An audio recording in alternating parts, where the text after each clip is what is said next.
Good afternoon to the Manila community. I'm Arfel. I am a microbiologist training to become a mycologist in University of Santo Tomas. I'm also an instructor, college instructor for general biology classes and general sciences to Western Philippines University in Palawan, and volunteer ecologist and field researcher in Tukatala Foundation. It's an NGO concerning in environmental conservation and animal biodiversity in Palawan. Okay, my discussion today is first of all, my main contention ever since with the local central community is because, as I've said, people likes to parrot ideas simply because they are popular, memes and such. But just because they can parrot ideas doesn't mean they can actually fully understand the implications that those ideas entails. Just because something is uttered by a very influential person or scientist, it doesn't mean it is correct. So my main goal for today is to focus more on the academics and the general. So that's why in this presentation I tried as much as I can to remove the technicalities of the stuff and be able to convey at least a general idea, simplified general idea of the concepts involved in this discussion. So my main goal first is to discuss what evolution is. We have heard evolution this, evolution that, but we encounter rarely any individual who actually explain what it is. Evolution comes from the word change, but it becomes popularized in scientific discussions with biology simply because of a very, very popular and thought-provoking theory of evolution by natural selection, or even sometimes they call evolution. But what is evolution? It's the font is a bit small. Just read it. Okay, anyway, I'll read it and discuss it. Definition of evolution. Evolution is actually defined primarily as change in the frequency of an allele within a gene pool. The main question regarding evolution is evolution observable? Actually, it is. Evolution is simply in biology a change in the number of variations a gene actually occupies in the gene pool. For example, allele 1, allele 2, allele 3 functioning the same way, with generally the same way, but has minor changes. That's why the change in their number in the population is what we call the change in gene frequency. When we find that change every generation, that is observable evolution. Actually, evolution is in this definition, this is called the genetic definition of evolution. Evolution in this context is a observable phenomenon. Right? So the question, it's clear that in this context, evolution is observable, especially when we look at the variations of the genes involved in a population. The working genes in that population, their plasticity and their function constitute the gene pool, and changes on those numbers at that point is evolution. Okay, another definition of evolution is the change in the genetic composition of a population over a successive generation. It means a change from one generation to the next. From the parent to the offspring, to the siblings and such, for one generation. But what's important in this context is that there's an addition, which may be caused by natural selection. When we involve the concept of natural selection, that idea, because first we define evolution as a phenomenon. Now, the addition of natural selection in that context is a theory, because natural selection is given as a mechanism why that change, why evolution takes place, and why it behaves as we observe it. In natural selection, inbreeding, hybridization, or mutation. Those additions is because in Charles Darwin's time, he merely introduced natural selection as the primary driving force for evolution. Now, when we study genetics and population dynamics, we realize that though natural selection is the primary driving force, it is also influenced by inbreeding, hybridization, and mutation. And the second application is the sequence of events depicting the development of a species or of a group of related organisms or phylogeny. Technically, this second definition is not yet fully observable because it's a change in the sequences of events. It's, as Brad I explained, is a question of history. This sequence of events is actually a portrayal of what happened in the past. And this definition is evolution in the context of evolutionary history.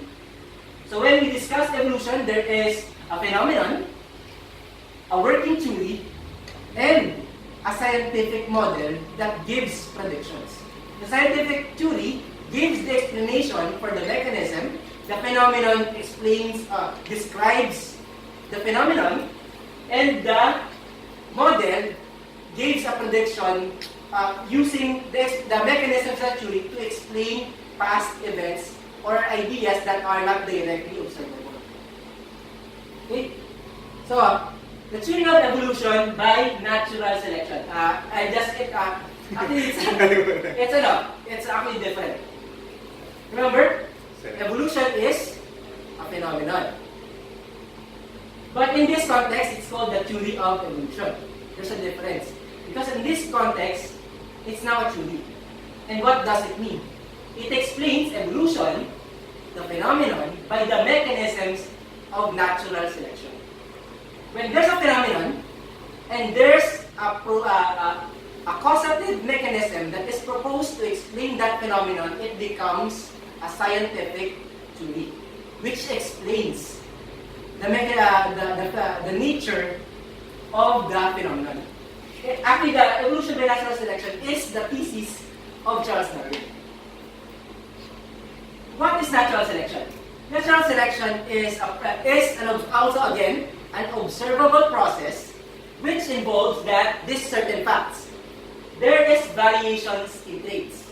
In other words, not every individual is the same. That's variation.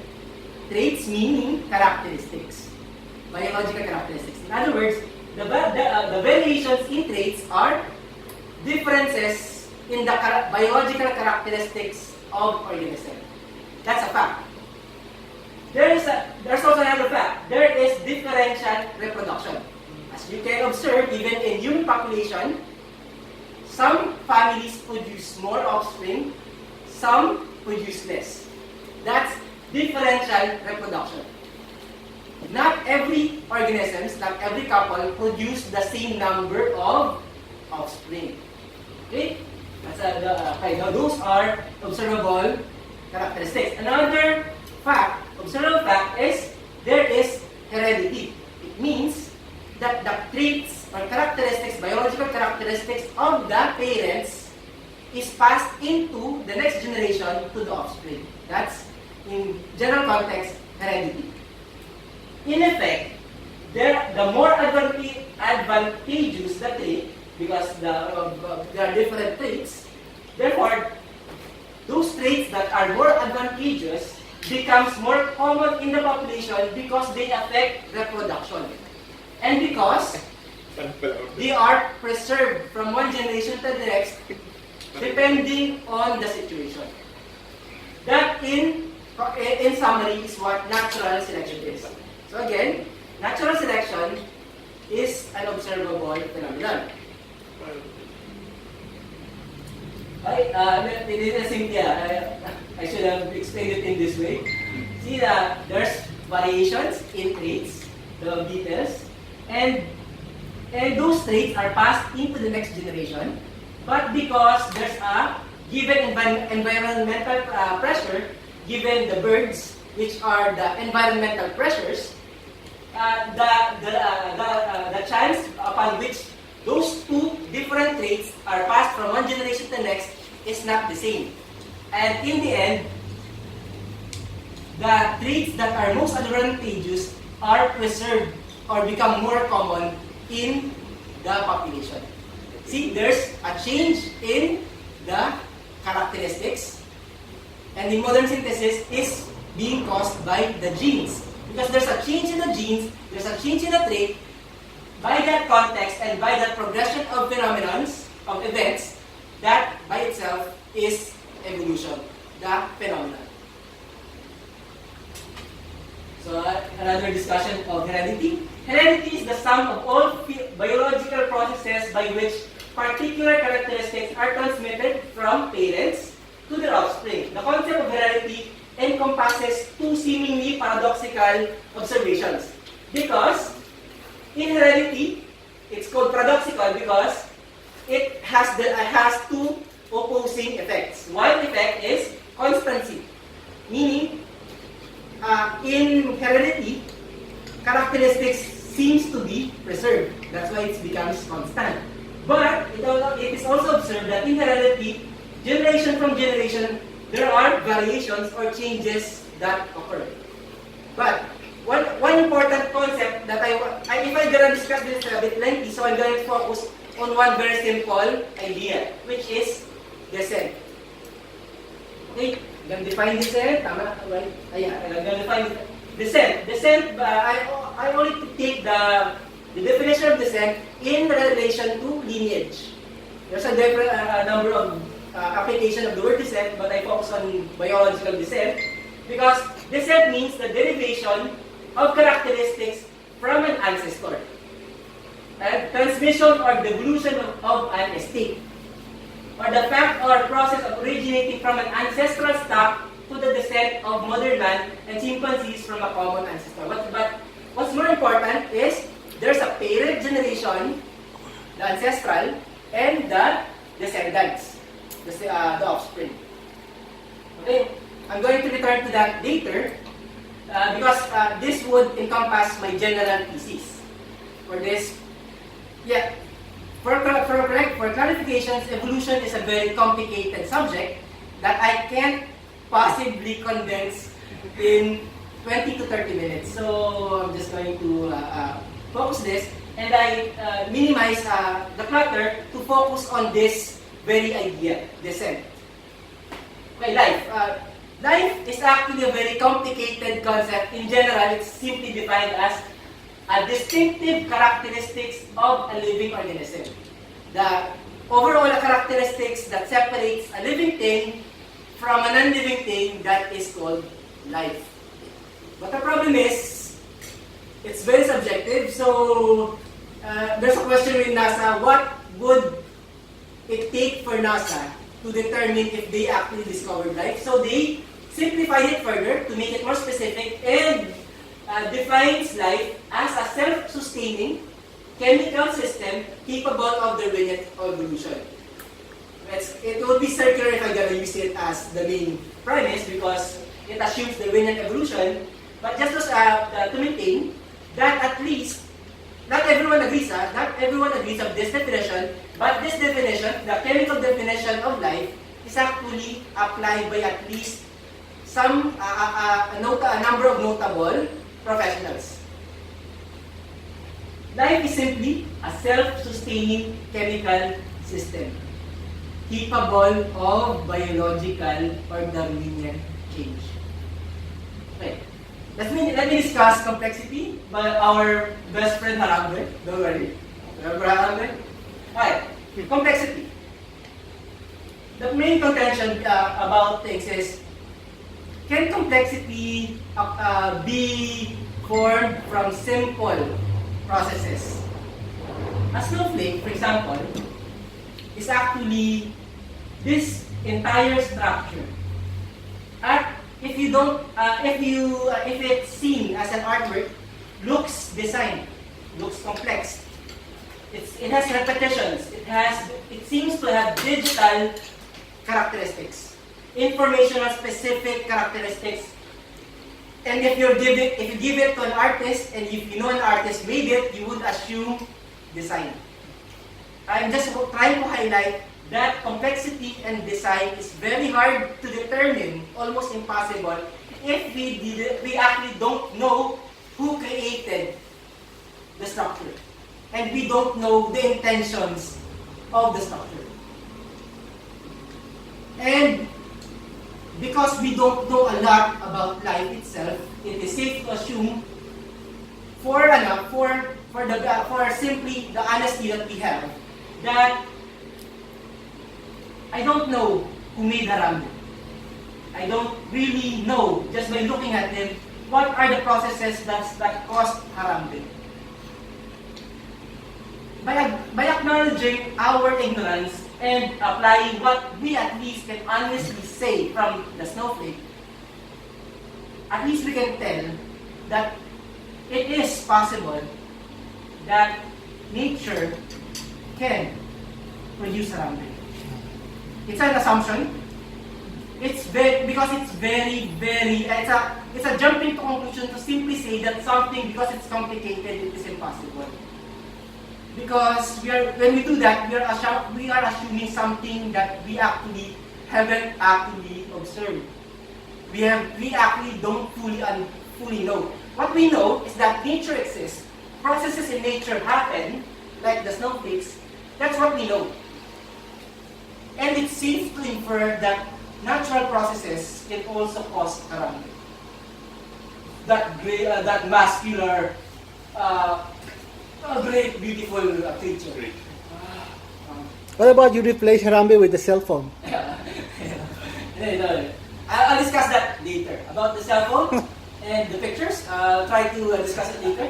So, initially I was thinking of the idea if I should discuss DNA and its complexity, and I can accurately describe what it is.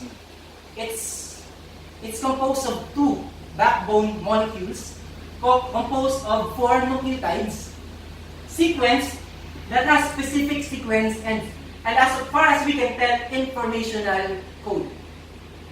That's what it is.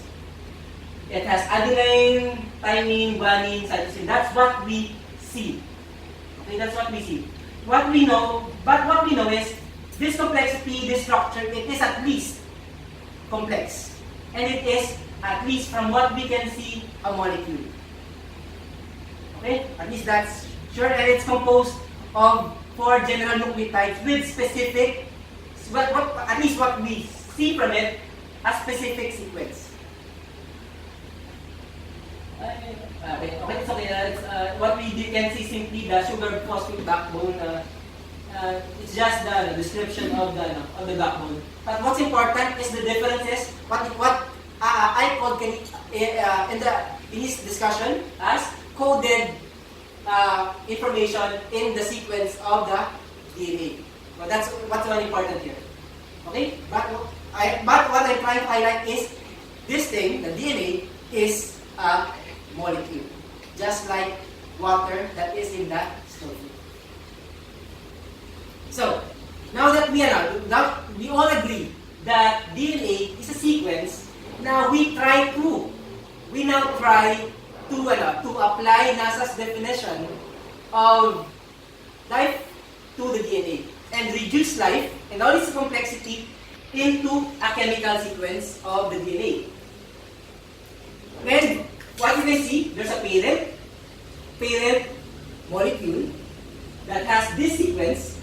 I changed the color of the A, the G, guanine, cytosine into blue, green, yellow, and red.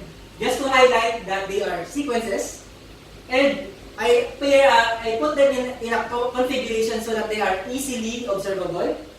So this one, we would assume to be this is simply a simplified assumption that this parent or molecule is alive. It's not an assumption for this demonstration. That is the parent. That parent molecule, after one generation, would produce a number of offspring. Most of the offspring would be replication of the same genetic code, 1, 2, and 3. Most of them would be the same replication of the same DNA code. Technically, 99% of the DNA that would be replicated would be almost the same. But mutation occur. Mutations are, because this replication is a natural phenomenon, natural phenomenons are not perfect. And mistakes in this process produce variations. For example, then suddenly there's a P that became an A in the daughter. Then within the C, there's an A. Okay? When the change is in one nucleotide, we call that point mutation. Okay? Sometimes, when we replicate, two daughter cells combine, and in one daughter organism, it becomes two sets of the same DNA sequence. Okay? So in this, for example, in this number 6, there's a multiplication of the DNA quantity, but not the information. Okay, let's highlight that. Another thing, sometimes the multiplication of the DNA sequence is not complete. Suddenly the A portion is missing. And finally, sometimes the change can even occur in the front, in the very beginning of the replication, the T1, the T. Okay, let's assume that 1, 2, and 3, because they are the same sequence from the parent, that they are alive. And let's assume that number 4, that sequence, A, in that simple change, is fatal. So that's, number 4 is dead. But for the definition for variation to occur, sometimes, number 5, the mutation produce a variation that survives. But of course, because the sequence is not the same as the parent, the characteristic change. As I highlighted earlier, that changes in the sequence of the DNA changes the characteristics of the protein involved or produced. Okay? I'm going to argue later about its effect. Okay? Sometimes, number 6, the multiplication of the sequence has a very complicated effect, but most of the time we simply say because it has it duplicates the information, so the production of the protein or the characteristics simply increases. For example, if it's a color of the skin, it becomes darker. More let's say the parent DNA produce melanin, because there's two sets of melanin DNA, they produce more melanin darker. That's for simply this demonstration. It's more complicated than that in real life. Okay? And sometimes, because the set is not complete, only the parental sequence function and the GGG afterwards is usually non-functional. But it's still alive because it has the important relative sequence is still there. Only that the additional is nonsense. It's there. It's in the daughter cells, but they are not functioning. And let's just say that number 8 still died. It's fatal. Okay. What does it affect? It highlights the complexity of the hemoglobin molecule. This is the 3D. At least I tried to find a 3D model of the hemoglobin. The hemoglobin, of course, as I described, is composed of billions of, thousands or millions of sequences of amino acids. And that's not all. It has actually one, the red one, the pinkish one, the orange one, the green one, and the blue one, the purple one. It's actually 4 different peptides combined into one hemoglobin. In other words, yes, I have identified it's very complex, actually 4 times more than what he has already described. It's very, very complex. But what does this mean? Hemoglobin, this is the hemoglobin, but there's a sickle cell mutation. The sickle cell anemia is a mutation prevalent in Africa, where the hemoglobin has a point mutation in the heme group beta chain that occurs in the 4 chains. But this point mutation is not actually fatal. If the copy of the DNA is not as profusive as before, like I said, if there's still a functioning, for simplification, if there's still a functioning DNA, even if there's a mutation, though the mutation occurs, sometimes the functioning DNA makes the structure still workable or still functions, but the characteristics change. The hemoglobin molecule, when it has a sickle cell mutation, the mutation actually produces a lipid coagulating area in the hemoglobin. When the oxygen in the atmosphere is very low, the hemoglobin actually coagulates and forms a coagulated structure that makes the normally disc-shaped blood cells into sickle shape or the malformed. Okay? It has a different effect, a different function, but also an additional function to carrying the oxygen. In other words, I'm just trying to highlight that point variations, or there are variations in the DNA, and it can affect changes in the protein. But most of it is possible at least that some of those variations and mutations are not completely fatal, but actually adds a characteristics to the proteins involved. Okay? Okay. This one I want to highlight. So, one important concept about my thesis is that I wasn't able to find a good picture of this, but this is the picture of mitosis, forming daughter cells, and the combination of the chromosomes, and meiosis, the formation of the gametes, where the actual copy is actually reduced in number, but they are still alive. They still function. And in eukaryotes, like humans, they recombine to produce normal mitotic cells. Okay? This form of gene transfer is called vertical gene transfer. Vertical gene transfer is the transfer of genes from the parent to the offspring. That's what we call descent. But I just want to highlight, there's also what we call horizontal transfer.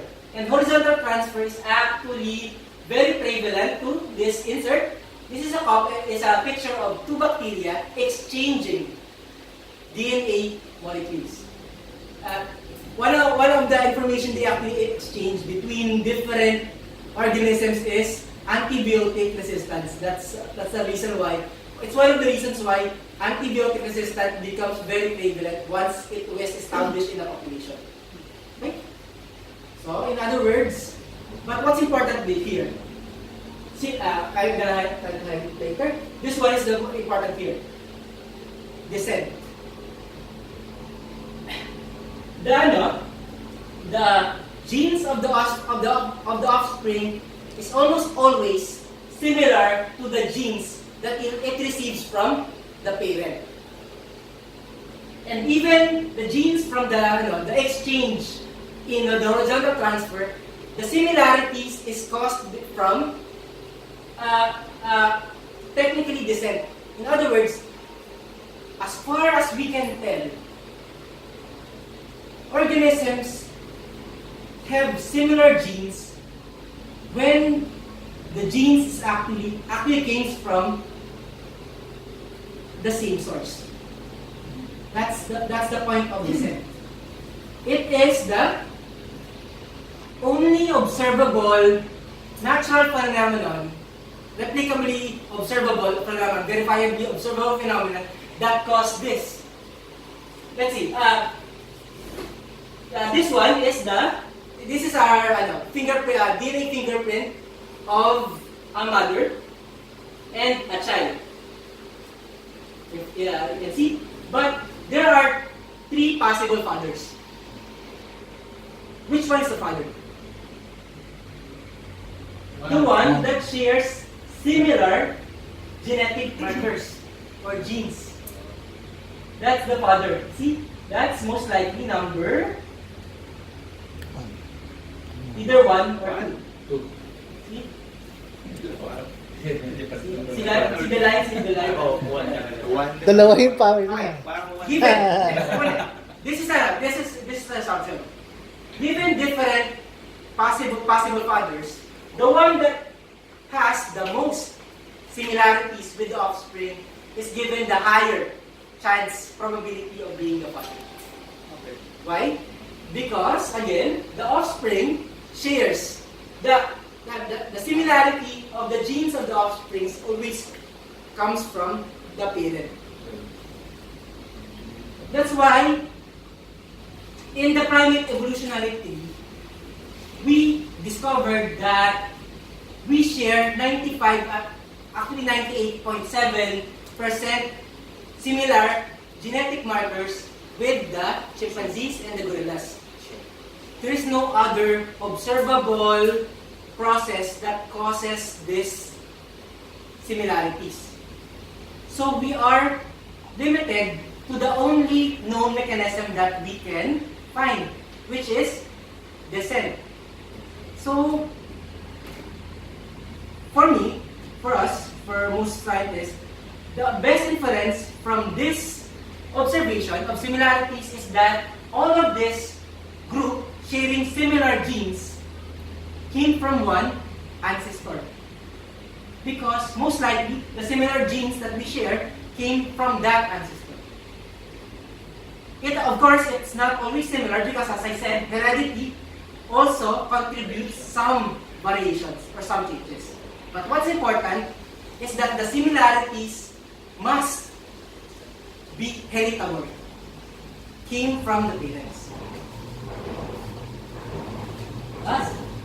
See that one? It's simply a highlight of the other one, that the gene sequences produce the most characteristics that are most favorable are actually preserved in the given environment. Like 9 and 10, that is now about as good as 1, 2, and 3 in this situation, but I reduce it into DNA sequences representing different organisms from the same group of species or kinds of organisms. The defining reason why certain genes becomes prevalent in a population is what? Natural selection.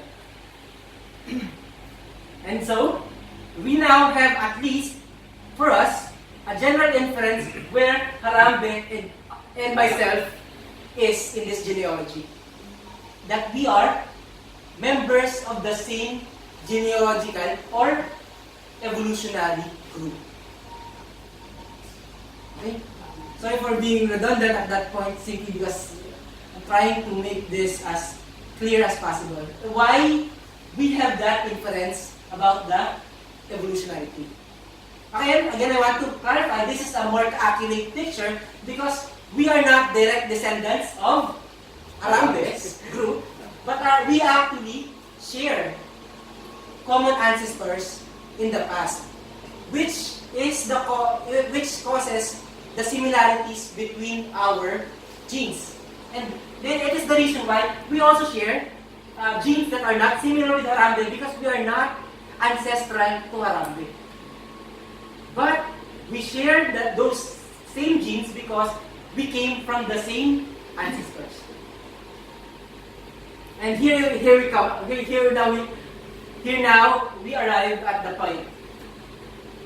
Simple natural processes that may not actually be driven can actually produce complexity. This one is again the snowflake, and this one is a picture of the large dark one. It's actually a picture of the crystalline structure of clay. What? Of what? Clay. Clay.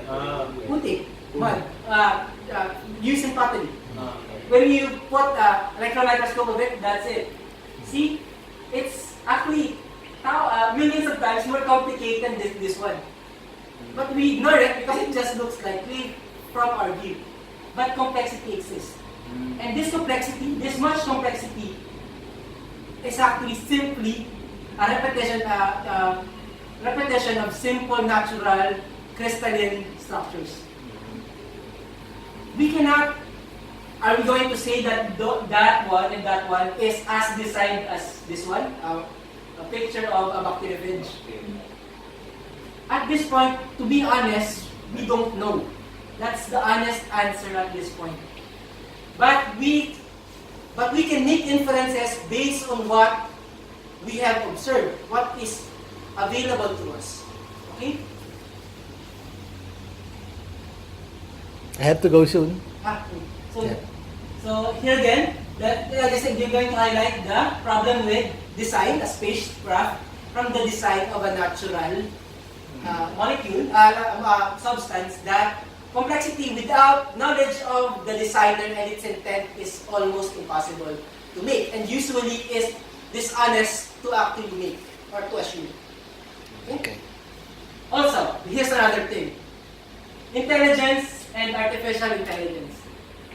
To be honest, all known verifiable forms of intelligence comes from a complicated brain.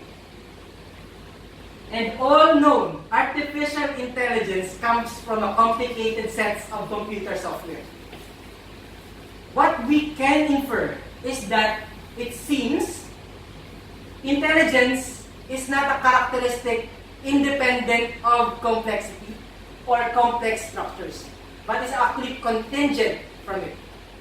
So in absence of a brain or a complicated structure, we can't actually confidently say that something, intelligence actually exists. In other words, it seems from what we can observe, when we assume intelligence, we must assume a complicated structure, a very complex structure. Actually, some argue that the brain is the most complicated known structure, biological structure to men.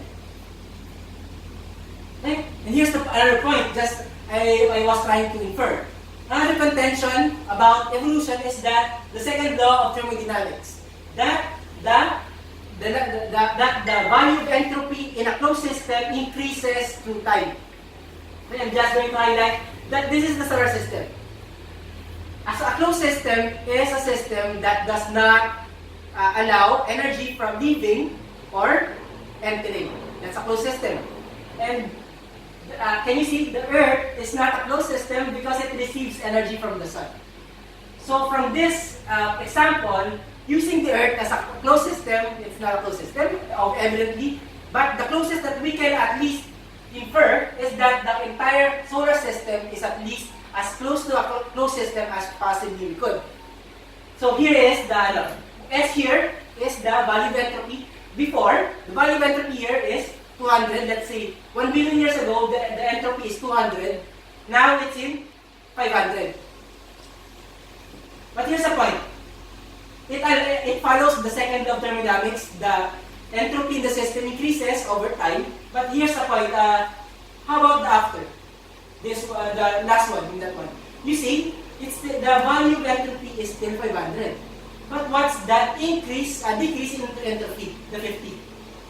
It means the second law of thermodynamics is not broken if at least one portion the entropy decreases, but the entire entropy of the system increases. That it means if the entire entropy of the system, of the solar system increases, it still allows some portion, like the Earth, to have a decrease in entropy. It does not break the second law of thermodynamics. Okay? Okay. Because the point is,